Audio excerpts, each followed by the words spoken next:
안녕하세요. 신윤선 목사입니다. 우리가 지난 주일에 부활절을 맞이하였습니다. 부활절 이후 여러분은 어떤 삶을 살고 계신가요?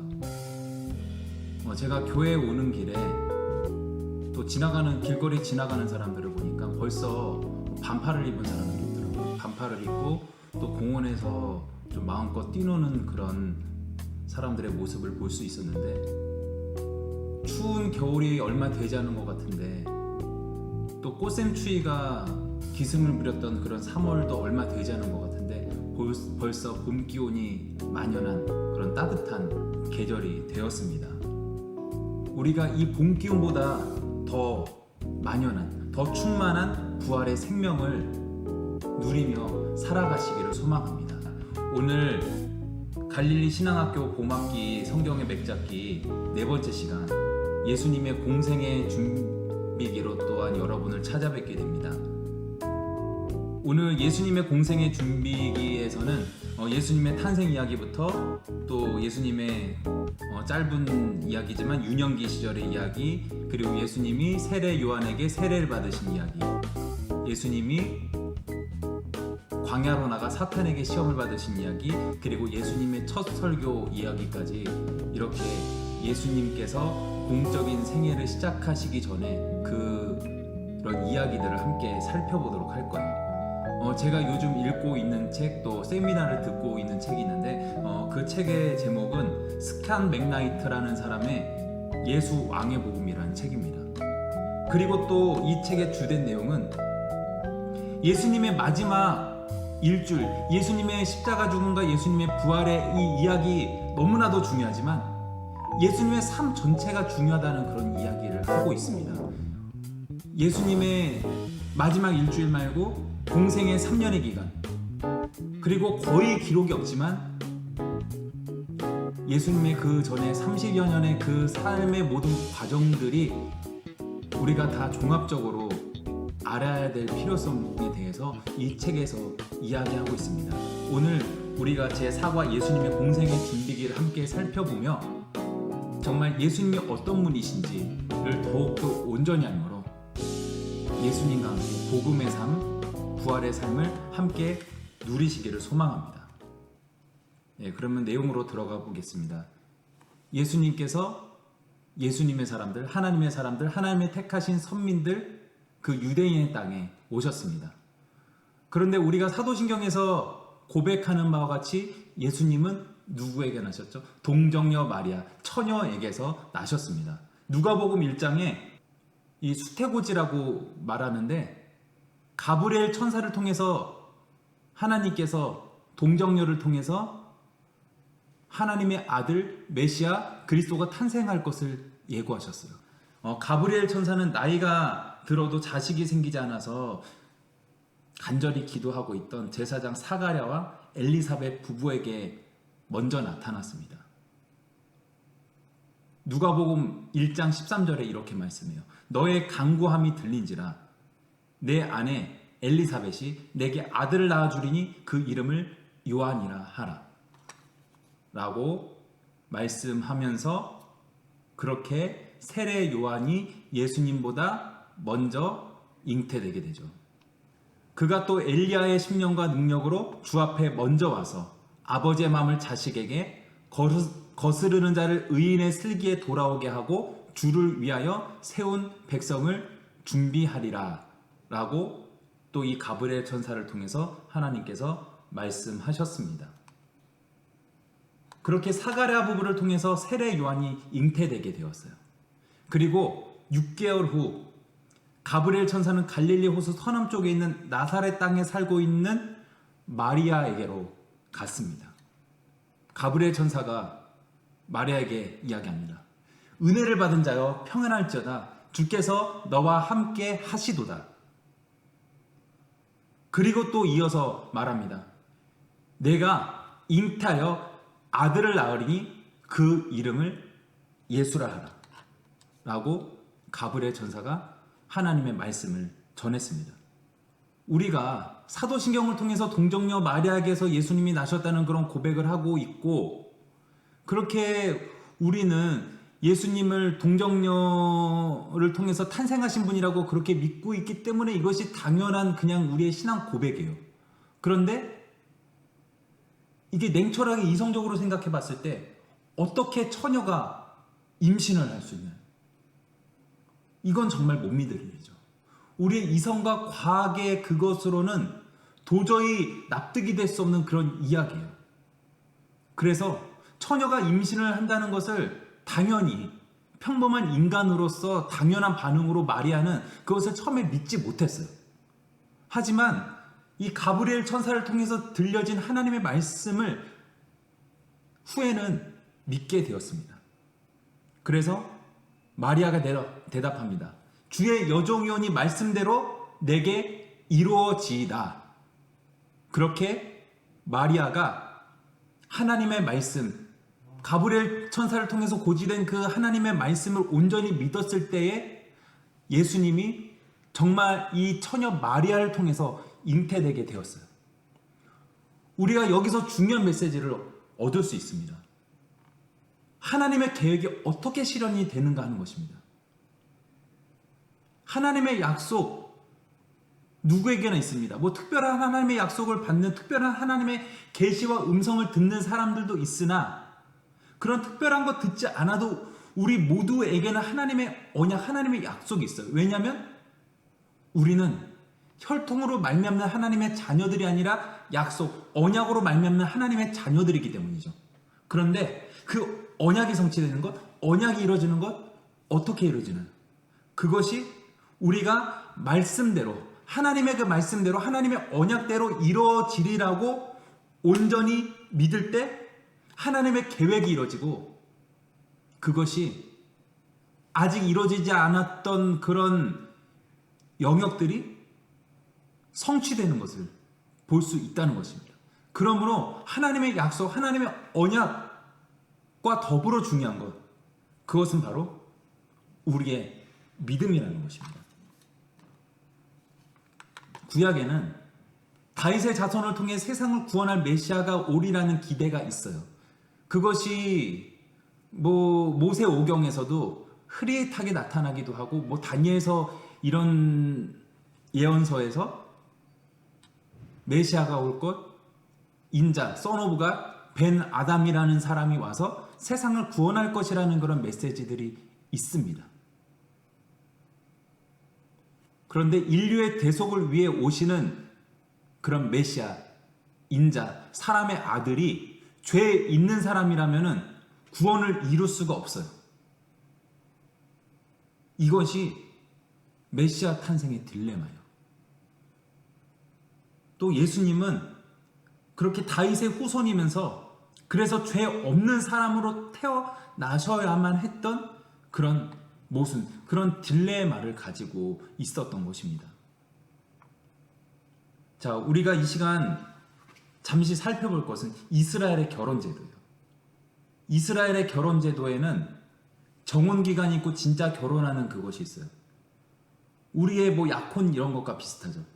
이 정혼기간은 뭐 약혼하는 것과 뭐 비슷하다고 말할 수 있는데 이 약혼, 이 정혼기간이 1년이 있어요.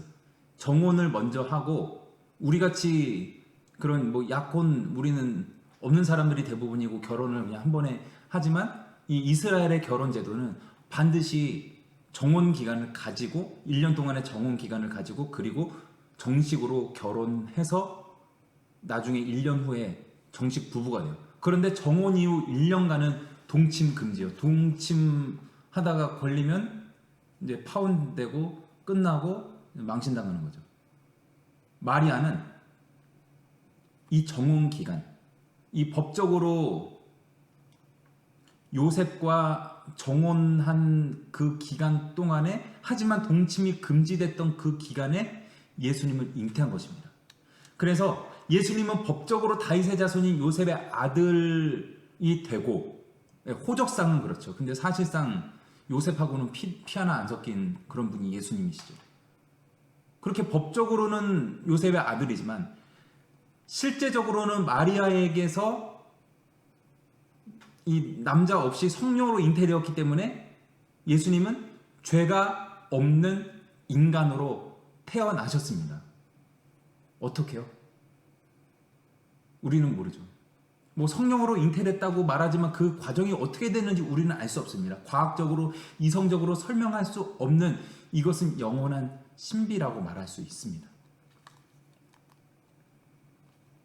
그렇게 되므로 그런 예수 탄생의, 메시아 탄생의 딜레마가 해결이 되는 거예요.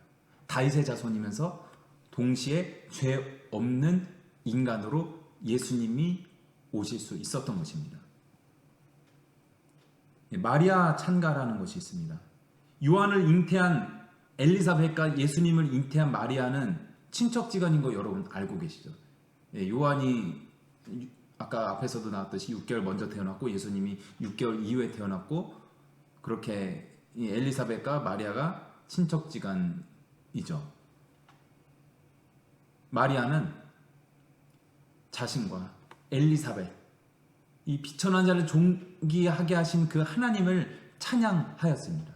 그것이 우리가 잘 알고 있는 마리아 찬가, 영어로는 마그니피캇이라고 불리는 그런 아름다운 시입니다. 이것이 누가복음 1장 46절에서 55절 말씀에 담겨져 있습니다. 내 영혼이 주를 찬양하며 내 마음이 하나님 내 구주를 기뻐하였음은 그의 여종의 비천함을 돌보셨습니다. 보라, 이제 후로는 만세에 나를 복이 있다 일컬으리로다. 능하신 이가 큰일을 내게 행하셨으니 그 이름이 거룩하시며 긍휼하심이 두려워하는 자에게 대대로 이르는도다. 그의 팔로 힘을 보이사 마음의 생각이 교만한 자들을 흩으셨고 권세 있는 자를 그 위에서 내리치셨으며 비천한 자를 높이셨고 줄이는 자를 좋은 곳으로 배불리셨으며 부자는 빈손으로 보내셨도다. 그 종 이스라엘을 도우사 긍휼히 여기시고 기억하시되 우리 조상에게 말씀하신 것과 같이 아브라함과 그 자손에게 영원히 하시리로다. 라고 마리아 찬가라는 제목으로 우리에게 전해져 내려오고 있습니다. 여기서 그의 여종의 비천함을 돌보셨다고 그렇게 노래하고 있고요. 하나님의 긍휼하심이 있고 또한 하나님의 그 긍휼하심으로 말미암아 교만한 자들을 하나님께서 흩으셨다고 고백하고 있습니다. 또 뒤에서 비천한 자를 높이셨고 줄이는 자를 좋은 곳으로 배부르게 하셨다라고 그렇게 마리아 찬가를 통해서 고백하고 있습니다. 지난 시간에 말씀드린 것 중에 누가복음에 주된 내용이 이런 것이라고 말씀드린 바 있습니다. 누가복음에는 포커스가 가난한 자, 소외된 자에 있다고 말이죠. 그것이 이 마리아 찬가에도 잘 담겨져 있고 이 마리아 찬가는 또 비슷한 내용이 구약에 있어요. 그것이 무엇일까요? 출애굽기 15장에 나오는 미리암의 노래와 굉장히 유사한 노래, 그 시가 바로 이 마리아 찬가예요. 이 마리아 찬가에서는 하나님 나라가 어떤 것인지, 하나님께서 예수 그리스도를 통해서 이루고자 하시는 그 세상이 어떤 세상인지를 나타내 보여주고 있어요. 어떤 사람은 이런 이야기를 합니다. 하나님 나라는 어떤 세상인가? 레디컬이라는 말이 있죠. 그것은 급진적이라는 말이고 동시에 근본적이라는 이야기입니다. 하나님 나라는 레디컬한 급진적인 세상이에요. 어떤 사람은 이렇게 이야기합니다. 하나님 나라는 업사이드 다운 킹덤이라고 말이죠. 세상에 부귀한 자들이 낮아지고 세상에 비천한 자들이 높아지는, 이것이 뒤집어지는 그런 뒤바뀐 세상이라고 말이죠. 이 세상에서 천대받고 소외받던 사람들이 존귀함을 입는 세상이 바로 하나님 나라라고 그렇게 이야기를 합니다. 그런 내용이 이 마리아 찬가, 이 마그니피캇에 담겨져 있다라고 말할 수 있습니다. 이 마리아 찬가는 누가복음이 비천한 사람, 여자, 고아, 과부 등의 사회적 소외계층을 대상으로 한 것임을 나타내주고 있는 대표적인 이야기라고 할 수 있어요. 마리아는 스스로 자신을 비천한 여종이라고 여겼죠. 이 사람, 이 비천한 여종이라고 여기는 마리아를 통해서 메시아가 이 땅에 오셨음을 이 마리아 창가를 통해서 알리고 있습니다.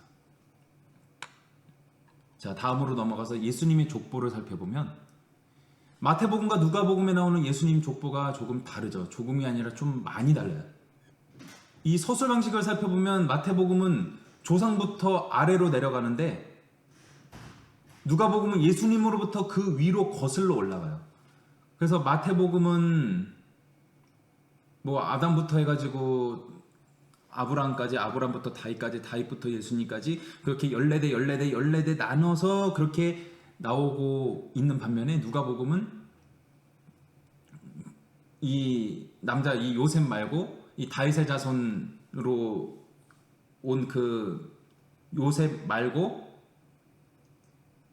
예수님의 어머니 마리아의 족보, 여자의 족보를 따라가고 있어요. 되게 신기한 방식이죠. 그래서 마리아의 아버지 거슬러 올라가는 방식을 채택하고 있고, 그래서 이 사람 저 사람 쭉 나오다가 뭐 셋 나오다가 아담 나오다가 결국에는 어디까지 가냐, 그 예수 그리스도의 그 근본이, 그 시작이 바로 하나님이라고 말하는 데까지 올라가는 게 누가복음의 서술 방식이에요.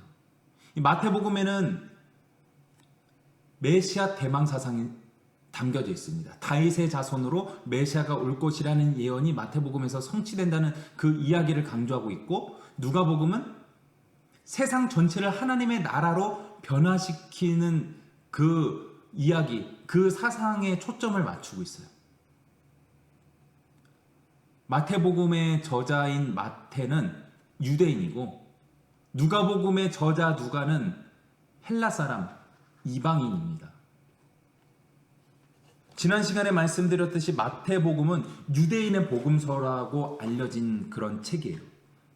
이 유대인의 복음서 마태복음에는 또 중요한 내용 중에 하나가 신학적으로 모세 유형론이라고 있어요. 예수님이 이 구약을 대표하는 선지자 예언자인 모세와 비슷한 그런 삶의 궤적, 삶의 패턴을 보이셨다는 거죠.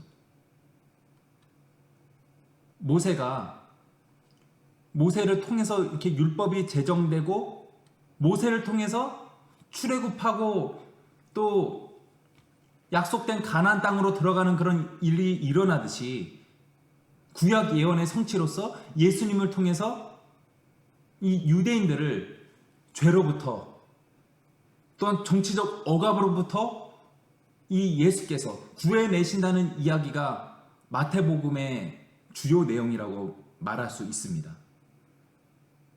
또 유대인의 복음서인 마태복음과 다르게 누가복음은 어떤 책 제목과 같이 선교를 위한 복음서라고 지난 시간에 말씀드렸습니다.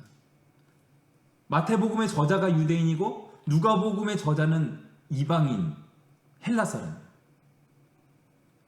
그래서 누가복음은 이 유대인들의 그런 중심적인 사상이 아니라 이 유대인들의 그 경계선을 넘어서 예수님의 그 사역의 지경이, 구원과 그 복음의 지경이 유대 지역을 넘어서 온 세계로 뻗어가는 그 이야기가 누가복음에 담겨져 있고, 또 누가복음을 읽는 누가가 지은 두 번째 책인 사도행전을 통해서 또 성령을 통해서 어떻게 이 일들이 진행되고 이루어지나를 이야기하고 있습니다.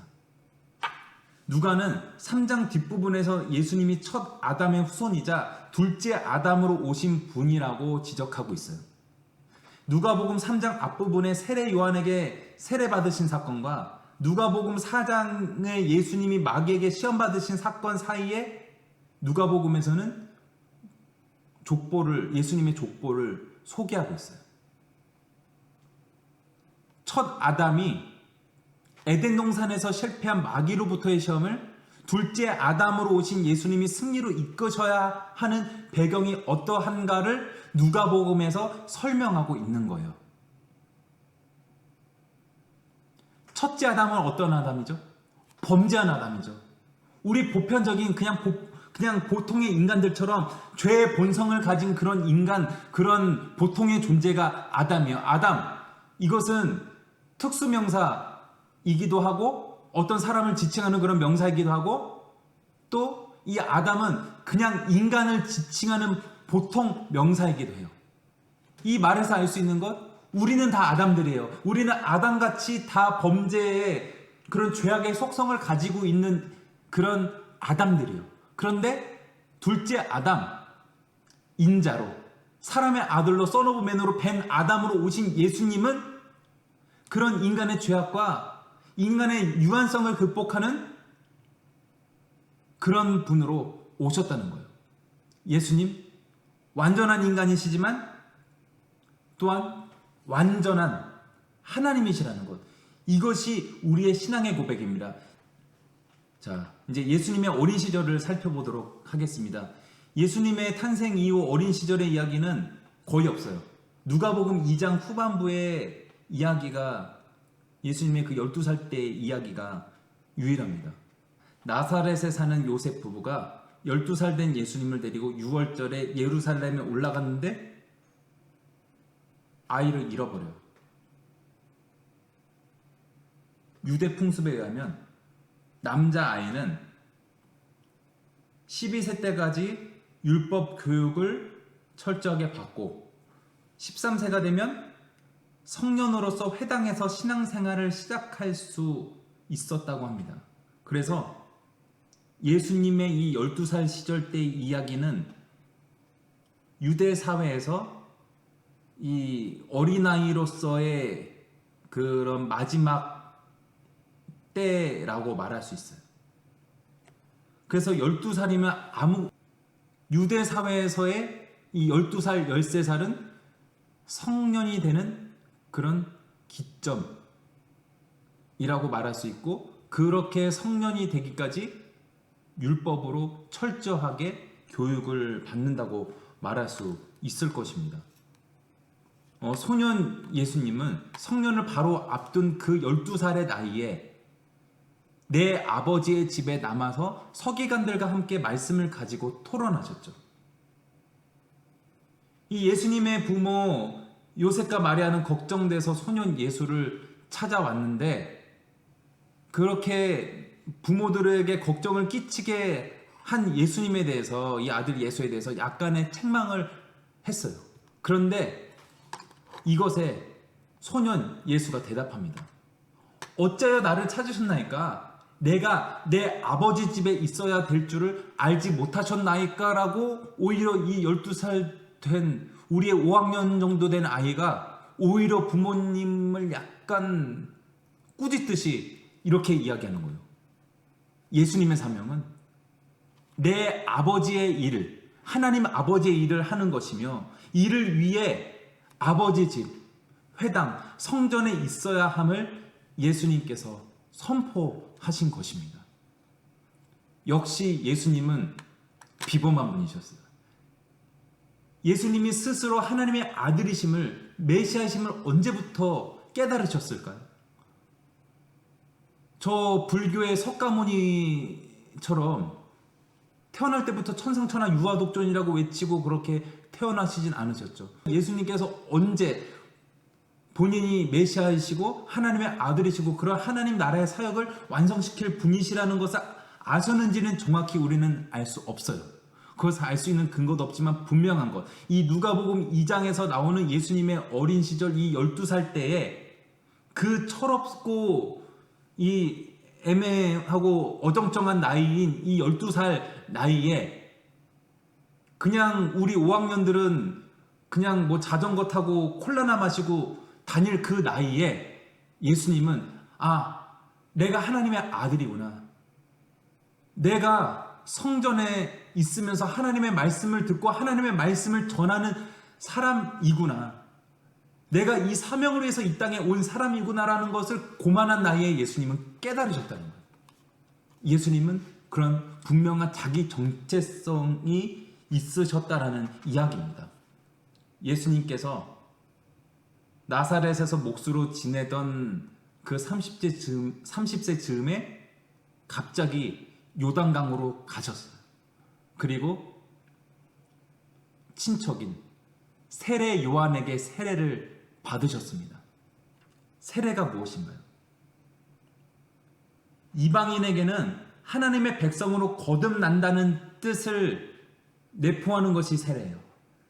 그리고 유대인에게는 음부를 뜻하는 스올을 뜻하는 물속에서 건져내어서 참 이스라엘로 참 하나님의 백성으로 인정됨을 의미하는 그런 의식이, 그런 신비를 포함하는 것이 바로 세례입니다.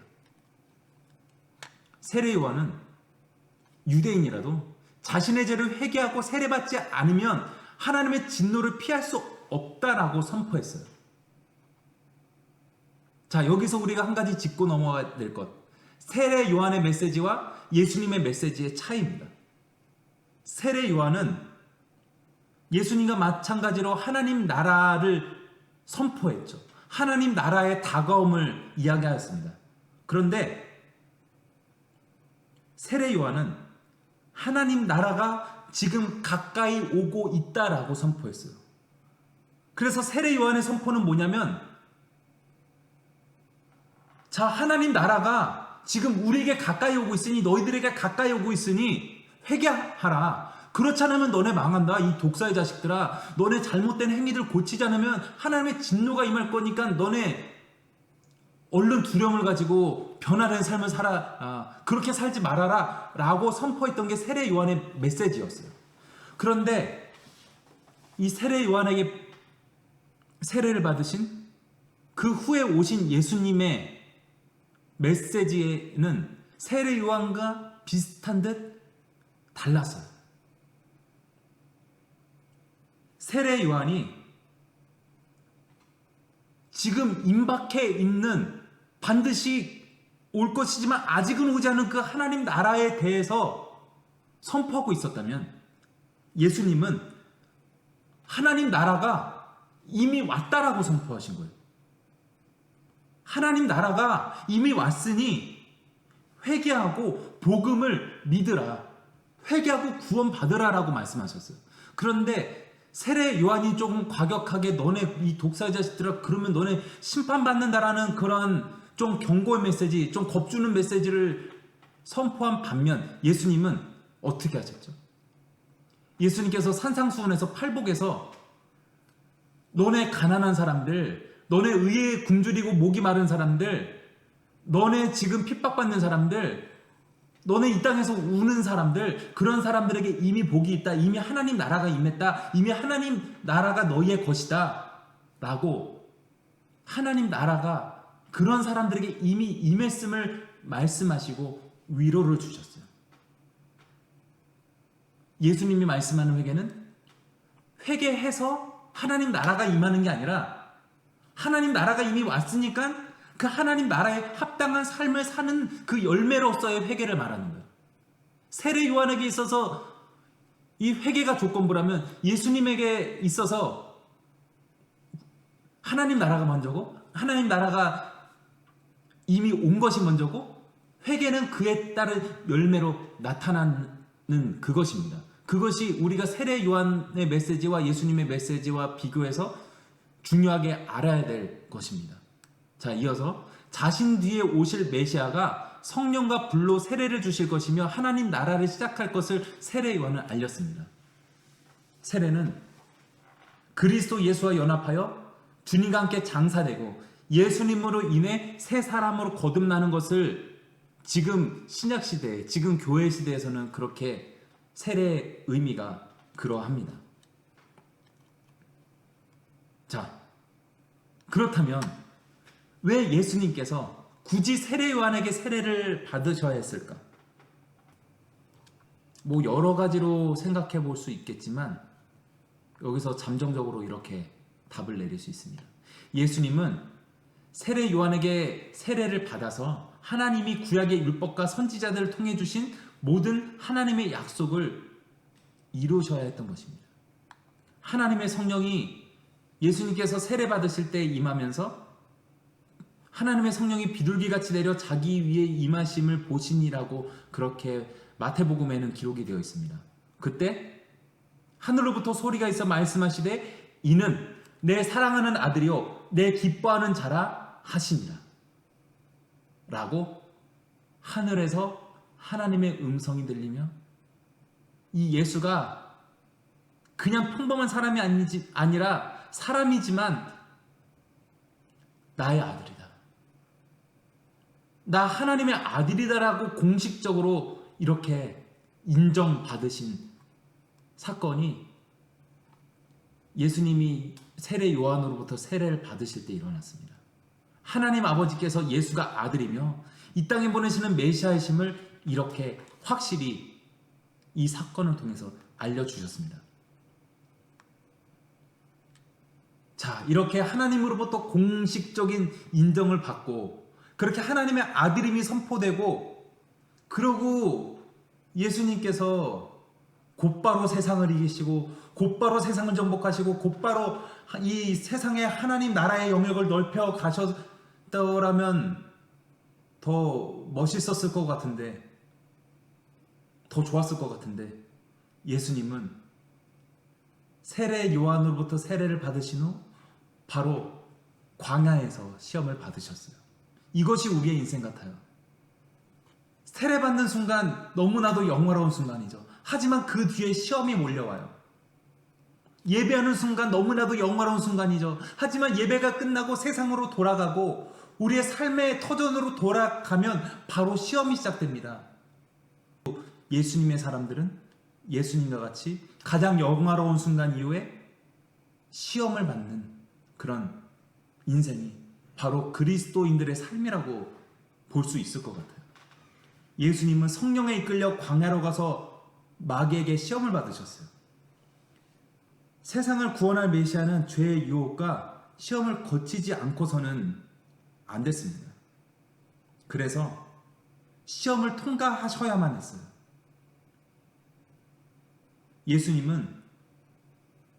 예수님에게 세 가지 시험이 온 것 모두 다 아시죠? 이 세 가지 시험 모두 기록되었을 때라는 하나님의 말씀으로 답변하시고 그 말씀으로 이 마귀, 이 사탄을 대적해서 그렇게 시험을 이기셨습니다. 자, 예수님이 받으신 첫 번째 시험, 바로 돌로 떡을 만들라는 시험입니다. 우리가 이 예수님의 세 가지 시험을 살펴보기 이전에 우리가 기억할 말씀이 있어요. 이것이 요한 1서 2장 16절에 나온 말씀입니다. 이 세상이나 세상에 있는 것들을 사랑하지 말라. 누구든지 세상을 사랑하면 아버지의 사랑이 그 안에 있지 아니하니 이는 세상에 있는 모든 것이 육신의 정욕과 안목의 정욕과 이생의 자랑이니 다 아버지께로부터 온 것이 아니요 세상으로부터 온 것이라. 육신의 정욕, 안목의 정욕, 이생의 자랑, 이 모든 것들이 하나님께로부터 온 것이 아니라 세상에서 온 것이라, 마귀로부터 온 것이라 라고 요한일서에서 말씀하고 있어요. 예수님이 받으신 세 가지 시험은 이 육신의 정욕, 안목의 정욕, 이생의 자랑, 이 세 가지의 시험이에요. 마귀는 예수님을 유혹합니다. 하나님을 의지하지 말고 자신의 능력으로, 그런 신비한 능력으로, 마술적인 능력으로 돌을 떡으로 만들어 먹으라고 말입니다. 이것이 바로 육신의 정욕이에요. 예수님 배고팠어요. 우리가 보통 금식할 때 밥을 안 먹죠. 근데 물은 먹어요. 아니, 물은 먹어야 살죠. 그런데 예수님은 40일 동안 뭐 떡이든 밥이든 다 안 드시고 물도 안 드셨어요. 얼마나 목마르고 얼마나 죽을 것 같겠어요. 그런 엄청난 시험 가운데 이 배고픔, 이 목마름을 해결하고 싶은 것은 인간이라면 당연한 욕구예요. 그래서 너의 힘으로, 네가 가진 힘으로 돌을 떡으로 만들어서 먹어라. 이 금식, 이 하나님과 이 약속했던 이 금식에 그거 그냥 깨버리고 먹어라 라고 마귀가 유혹한 거예요. 하나님의 힘이 아닌 너의 힘으로 먹고 살아라는 그런 불신의 시험을 이 마귀가 주는 거예요. 예수님은 이 불신의 시험, 이 육신의 정욕의 시험에 대해서 어떻게 대처하셨나요?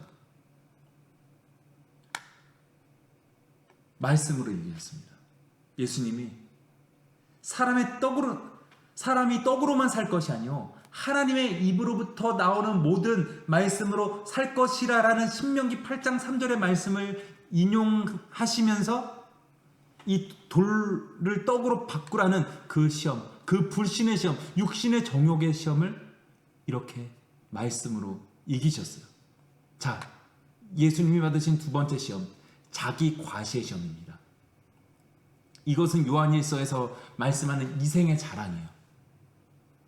마귀가 유혹합니다.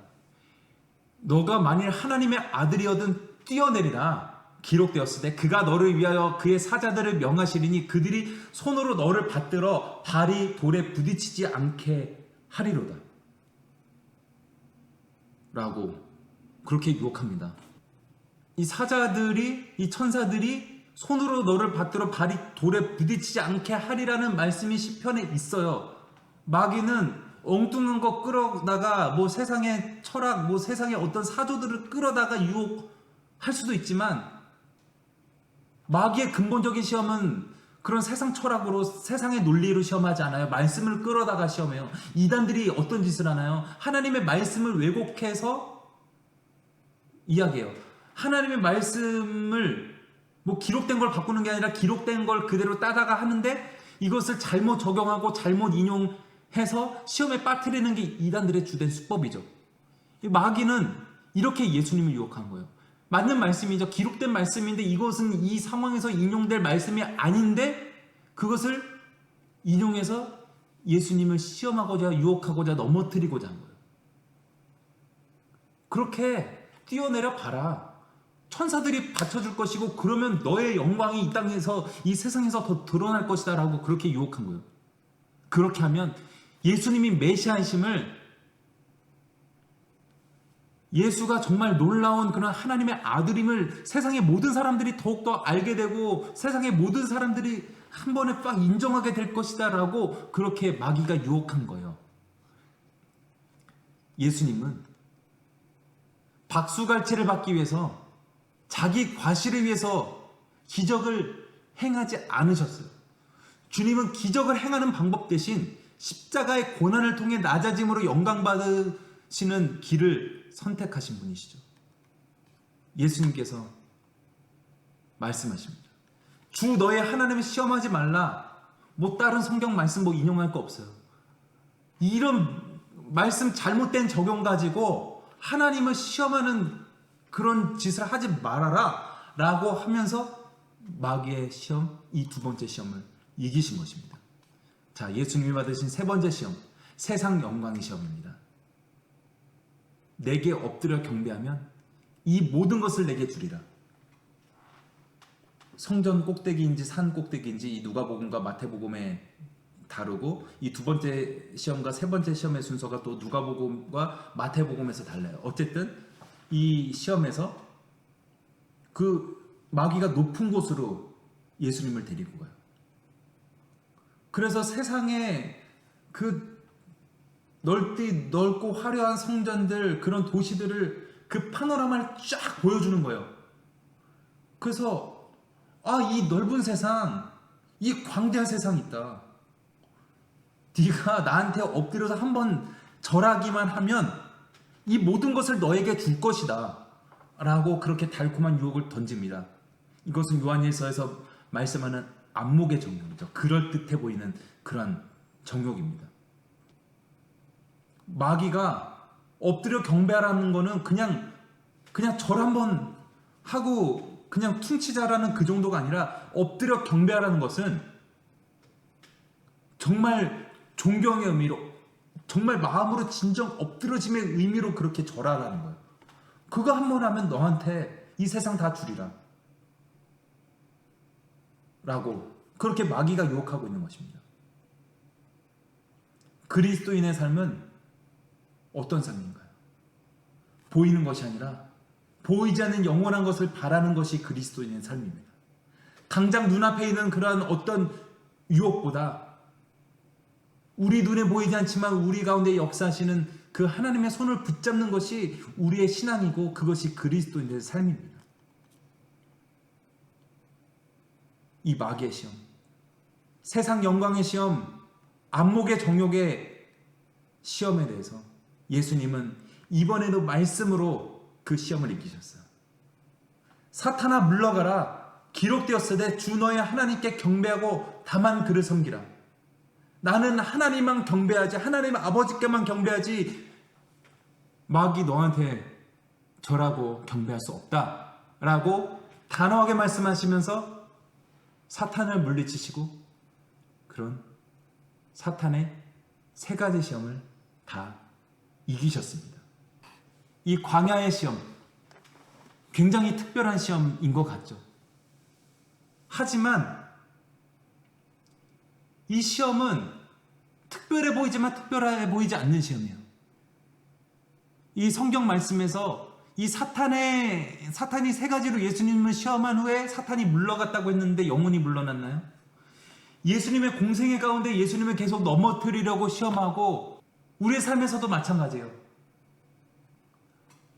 우리가 말씀으로 대적할 때, 말씀으로 마귀를 대적하고 세상의 잘못된 것들을 대적할 때 마귀는 우리 곁에서 한 길로 왔다가도 7길로 물러납니다. 하지만 마귀는 각설이처럼 작년에 왔다가 올해 또 오고 어제 왔다가 오늘 또 옵니다. 그것이 마귀예요.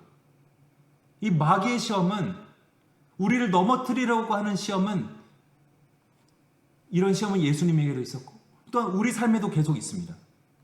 여러분 드라마 스카이캐슬 한 몇 년 전에 했었죠? 2년 전, 3년 전인가 했던, 벌써 그렇게 된 드라마인데 이 스카이캐슬을 보셨나요? 이 많은 분들이 이 드라마를 보셨을 거예요. 참 스카이캐슬에서 하고 있는 이야기, 참 메시지가 우리들에게 너무나도 큰 의미로 다가옵니다. 그 양반이 뭐라고 하나요? 이 피라미드, 이 흉물스러운 피라미드 형상 이거 만들어 놓고, 야 차서준, 차기준, 너네는 이 피라미드 꼭대기 위에 올라와야 돼. 너희 할아버지는 이 피라미드의 밑바닥이었고 아빠는 열심히 노력해서 이 피라미드 중간까지 왔어. 근데 차서준, 차기준, 너네들은 이 피라미드의 꼭대기 위에까지 올라가야 돼. 너네들은 무조건 1등이 돼야 돼. 그러면서 이 아들들을 갈구고 압박을 넣어요. 그것이 이 대한민국 교육의 현실이죠. 그런 엘리트 교육의 그런 좀 지나친 부분이기는 하지만 우리 주변에서 얼마든지 있을 수 있는 그런 모습을 이 드라마 스카이캐슬을 통해서 보여주고 있어요. 세상의 보편적인 가치는 우리를 어떻게 이끌어가나요? 그렇게 피라미드 꼭대기로 올라가라고, 높은 사람이 되라고, 잘난 사람이 되라고 그렇게 우리를 유혹하죠. 20 몇 년 전인가 30 몇 년 전에 서태지가 교실 이데아에서 이렇게 노래했습니다. 좀 더 비싼 너로 만들어주겠어. 네 옆에 앉아있는 그 애보다도 하나씩 머리를 밟고 올라서도록 해. 좀 더 잘난 내가 될 수가 있어. 옆에 있는 걔는, 옆에 있는 너의 짝은, 너의 뒤에 애는 너의 친구가 아니라 너의 적이야. 너는 저놈의 머리를 밟고 올라서야 돼 라고 우리의 교육 현실에서 그렇게 가르친다라고 이 서태지 씨가 그렇게 이 교육의 현실을 교실 이데아라는 노래에서 그렇게 비판하고 있는 거죠.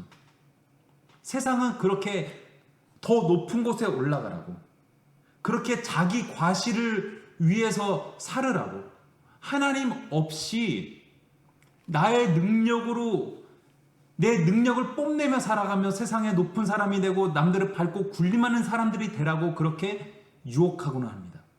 하지만 예수님께서 말씀으로 그 모든 유혹을 이기셨듯이 그리스도인의 삶은 말씀으로 유혹을 이기는 삶입니다. 성경에서 말씀하죠. 청년이 무엇으로 정결함과 거룩함을 얻을 수 있겠냐고 말이죠. 하나님의 말씀밖에 없다고 그렇게 이야기합니다. 하나님의 말씀은 우리가 높은 곳으로 피라미드 꼭대기로 오르는 것이 아니라 높은 곳에 올랐다가도 낮은 곳으로 내려가서 사람들을 섬기며 살아가는 삶을 살아가라고 우리들에게 말씀합니다. 이것이 그리스도인들의 삶이고, 우리가 높아지려고 하는, 남들을 밟고 올라서려고 하는 그런 세상의 유혹 속에서도 우리가 항상 기억해야 될 것, 우리는 높은 곳이 아니라 낮은 곳에서 주님과 함께하는 사람들이라는 것입니다. 나사렛 회당 설교 이야기입니다. 예수님께서 광야 시험을 끝내고 고향 나사렛에 있는 회당으로 가셨어요. 누가복음 4장 16절에 말씀합니다. 예수께서 그 자라나신 곳 나사렛에 이르사 안식일에 늘 하시던 대로 회당에 들어가사 성경을 읽으려고 서심해. 안식일에는 쉬는 날이죠. 제사장이 아닌 누군가가 회당에 모인 사람들에게 구약의 말씀을 설명하게 되어 있습니다. 그래서 제사장이 아닌 이 예수님께서 회당에 모인 사람들에게 구약의 말씀을 쫙 펼쳐서 그 말씀하시고 읽으시고 그것을 설명하신 거예요. 예수님께서 찾아 읽으신 말씀이 바로 이사야서 61장 1절에서 3절의 말씀입니다. 주 여호와의 영이 내게 내리셨으니 이는 여호와께서 기름을 부으사 가난한 자에게 아름다운 소식을 전하게 하려 하십니다. 나를 보내사 마음이 상한 자를 고치며 포로된 자에게 자유를, 갇힌 자에게 노임을 선포하며 여호와의 은혜의 해와 우리 하나님의 보복의 날을 선포하여 모든 슬픈 자를 위로하되 무릇 시온에서 슬퍼하는 자에게 화관을 주어 그 죄를 대신하며 기쁨의 기름으로 그 슬픔을 대신하며 찬송의 옷으로 그 근심을 대신하시고 그들이 의의 나무 곧 여호와께서 심으신 그 영광을 나타낼 자라 일컬음을 받게 하려 하심이라 라고 이사야서를 낭독하시고 또 이 말씀을 풀어 설명해 주심으로 예수님의 공생애가 공식적으로 시작되게 됩니다. 자, 여기서 이 이사야서에서 나오는 말씀 은혜해라고 말씀을 하는데 이게 찬양에도 나오죠. 이는 은혜의 해니 시온에서 구원이 임하네. 거기서 그 은혜해요. 이 은혜해는 이어 오브 주빌리예요. 주빌리가 뭔가요? 바로 희년이죠. 희년이 어떤 때냐면은 7일마다 안식일이 있죠. 안식년도 7년마다 있어요. 안식년이 7번 지나면 77이 49년이죠. 그 49년을 지내고 그 다음 해인 50년째가 희년이에요. 이때는 자유의 해죠. 해방의 해죠. 이때 포로되었던 사람들, 또 그렇게 매어있던 소와 양과 모든 소유들, 법적으로 뭔가 매어 있었던 뭐 종들과 이런 이들을 동물들도 다 풀어주는 그때가, 그런 자유의 날을 선포하고 자유의 해를 선포하는 그때가 바로 희년이에요. 희년이 그렇게 구약에서 제정된 그런 해인데 뭐 실제적으로 역사에서 제대로 적용된 적은 없지만 구약의 예언자들이 이 은혜의 해, 이 이어 오브 주빌리, 이 희년의 세상에 올 것을 계속 소망하였고 예수님이 말씀하시는 것이 이거예요. 그런 은혜해가, 그런 희년이, 그런 평화와 해방의 세상이 나를 통해서 이루어질 것이다. 그런 하나님의 나라가 이루어졌을 때 고아들, 과부들, 가난한 자들, 소외받던 자들, 그런 사람들이 해방되는 그렇게 업사이드 다운, 그런 세상이 전복되는 일들이 일어날 것이다. 세상에서 소외받던 자들의 그런 억울함이 신호내는 그때가 있을 것이다. 나를 통해서 그런 하나님 나라의 일이 이루어질 것이다 라고 그렇게 선포하신 거예요. 예수님께서 구약의 예언이 자신을 통해서 성취됨을 이렇게 선포하신 것입니다. 그렇게 예수님은 이 이사야서의 말씀이 자신에 대해서 기록된 말씀인 것을 아셨어요. 그래서 이 말씀을 읽으심으로 공생애를 시작하신 것입니다. 이 기름 부음 받은 예수님은 포로된 자에게 자유를, 억눌린 자에게 노임을 주시기 위해서 이 땅 가운데 오셨습니다. 영적인 구원, 영적인 건짐, 영적으로 죽은 자를 영적으로 살리시는 그 일을 예수님이 하신 일이죠. 하지만 영적인 일과 더불어 또 중요한 일은 실제적으로 이 땅 가운데서 포로되어 있던 사람들, 이 땅에서 억눌려 있던 사람들이 노임을 받고 풀려나는 것, 그것이 예수님의 일이고 그것이 복음입니다. 복음은 영이 눌린 사람들이 해방되는 기쁜 소식이에요. 영적으로 눌렸던 뭐 스트레스와 노이로제와 공황장애와 그런 것으로 시달리던 사람들이 정신의 온전함을 입는 것, 그것이 복음이고요. 또 사회적으로 약자였던 사람들이 그런 사회적 억압에서 해방되는 것이 기쁜 소식, 복음입니다. 예수님은 나사렛 회당에서 자신이 메시아로서 이 땅에 오신 목적을 분명히 밝히신 다음 갈릴리 호수의 가버나움을 근거지로 많은 사역을 하셨습니다. 이런 이야기가 누가복음에 계속 전개가 됩니다. 오늘 우리가 함께 마태복음, 누가복음의 이야기를 다 더불어 살펴봤는데 주로 누가복음의 이야기를 중심으로 살펴봤어요. 아까 시작할 때 서두에서 말씀드렸던 스칸 맥나이트의 예수 왕의 복음이라는 책이 있다고 말씀드렸죠. 거기서 이런 질문 우리에게 던져요. 과연 진짜 복음이란 것이 무엇인가? 이 스칸 맥나이트가 이야기하는 복음이란 것은 이거예요. 구약의 모든 역사를 통해 드러나는 이스라엘의 이야기. 하나님이 이 이스라엘을 선민으로 삼으시고 택하신 백성으로 삼으시고 그들을 어떻게 인도하셨나, 그들에게 어떤 언약, 어떤 약속을 주셨나, 그 이야기, 그것도 복음이에요. 그런데 그 이야기가 그 하나님의 그 구약의 그 언약 백성들, 그 이스라엘 백성들, 유대인들에게 주셨던 그 하나님의 약속이, 그때 그 예언들이 예수님을 통해서 완전히 성취되고 완전히 이루어지는 그 이야기, 그것이 복음입니다. 즉 예수님의 이야기는 영적으로 거듭나는 그 이야기뿐만이 아니라, 우리가 죽어서 천국에 가는 그 이야기뿐만이 아니라, 이스라엘 백성들이 기대하고 원하고 바라던 그것이 성취되는 이야기가 바로 예수 그리스도의 복음이라고 말씀드릴 수 있겠습니다. 하나님 나라가, 우리가 죽어서 하나님 나라 가는 그것뿐만이 아니라 하나님 나라가 이 땅 가운데서 이루어지는 것, 이 땅 가운데서 완전히 이루어지지 않지만 그 하나님 나라가 이 땅 가운데서 이루어지는 것을 미리 맛보는 것, 전문용어로 선취되는 것을 말씀하는 것, 그것이 바로 복음입니다. 혹자들은 복음과 사회복음을 이야기해요. 사회구원을 이야기해요. 복음은 예수님을 믿어서 영적인 거듭남을 얻고 구원을 얻는 것이 복음이라고 합니다. 그리고 사회복음은 사회적 정치적 해방이 복음으로 인해서 일어나게 되는 것을 사회복음이라고 굳이 나누자면 이렇게 말할 수 있어요. 또 혹자들은 예수께서 이 사회적 정치적인 해방 사역을 하신 게 아니라, 예수님은 정치적 메시아로 이 땅에 온 것이 아니라 우리의 마음의 변화, 우리의 개개인이 영적인 거듭남을 입어서 영 죽을 수밖에 없는 우리가, 유한성을 가진 우리가 저 영원한, 저 무한한 천국에 들어가는 것, 그 복음만 전하셨다라고 이야기하는 분들이 계십니다. 그거 복음 맞죠? 그거 예수님이 하신 일 맞습니다. 그런데 그것만이 복음은 아니에요. 그것은 복음의 일부분입니다.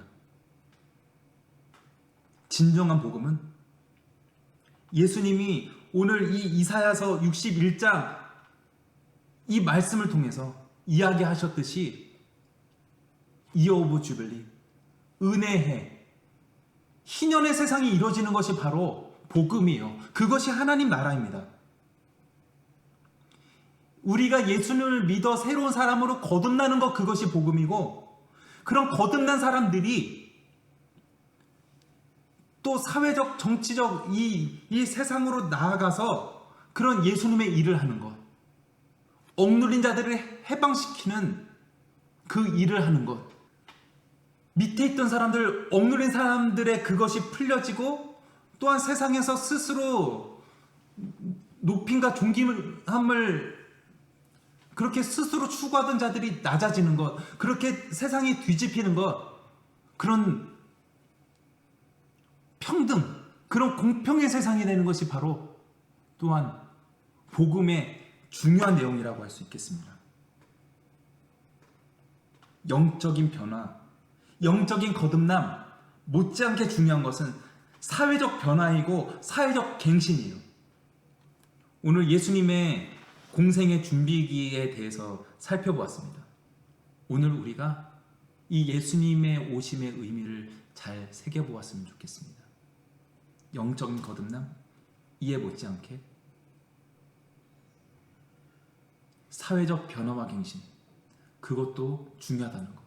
예수님은 우리의 영적인 변화뿐만이 아니라 온 세상이 하나님의 나라로 변화되는 그런 정치적 메시아로서도 그런 세상이 원하는, 세상이 바라는 왕으로서 높아지는 존귀함을 받는 그런 모습은 아니셨지만 예수님은 그런 행보를 보이셨다는 것, 그것을 우리가 기억함으로 우리가 거듭난 인생, 예수님과 함께하는 그런 부활의 삶을 누리시며 또 그런 부활의 예수님과 동행함으로 함께 더 나은 세상을 읽어가는 저와 여러분들이 되시기를 소망합니다.